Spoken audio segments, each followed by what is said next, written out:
Yes. When I was just out of university in New York, and I majored in world religions, and of course you're quite aware they're all talking about the jihad al-nafs, the purification of the nafs. And I didn't have a tradition. I mean, I didn't have a spiritual way or path. And then later I was with a friend of mine. We worked in film. You know, I even did light shows for Janis Joplin. It was that kind of scene in the 60s in New York. And we were reading in the public library, and he, Venezuelan film director, was reading,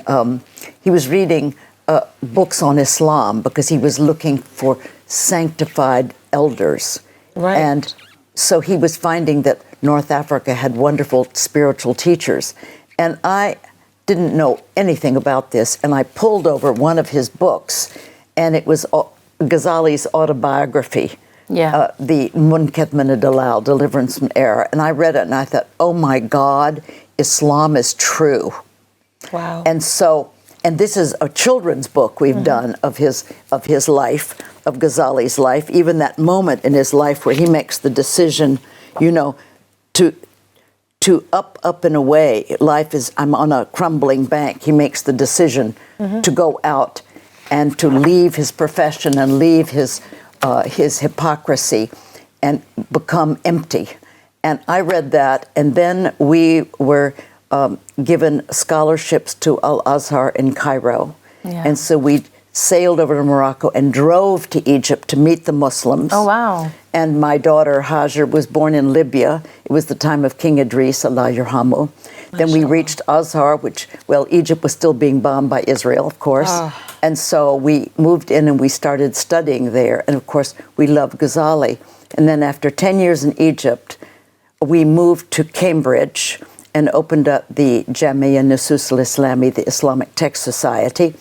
And what we started with was Abdul Hakim Murad, Tim Winter's Ghazali. Right. And so we began translating the Ihya. And with the Text Society, and after 11 years there, I went back to Kentucky to be with my dying parents and start Fons Vitae. So the two publishing companies that are both charitable, we're nonprofit. We're nearly to the end of all 40 books.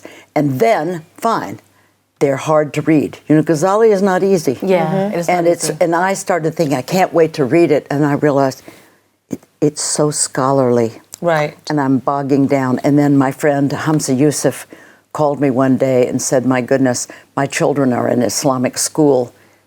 It's not working out, meaning the way it's taught doesn't make children love, doesn't give them permission to be in charge of their own spiritual lives. Their parents are policing them.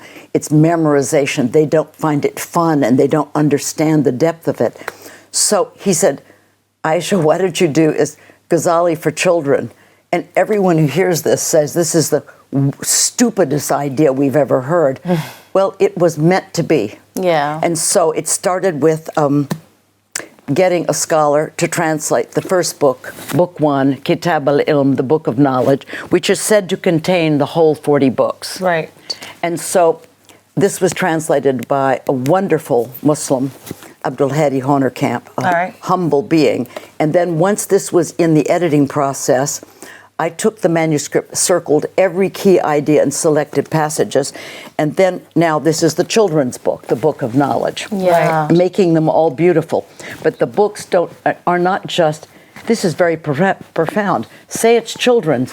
It was, for me, these books have finally let me understand. And then, of course, it comes with a workbook. Yeah. And you're dealing with the, you know, all of the things of Ghazali. And then a teacher's curriculum comes along. I mean, I've been a Muslim for how many years? Since 1967? MashaAllah. It's a long time, right? Until I did these children's books, I wasn't a Muslim. Yeah. And when I did the book of Hajj, I wrote it during COVID. I had made 2 Hajjas, billions of umrahs, right? You know what? I'm sitting there. Yeah. And I realized I had never made the Hajj because I didn't understand what I was doing. Yeah.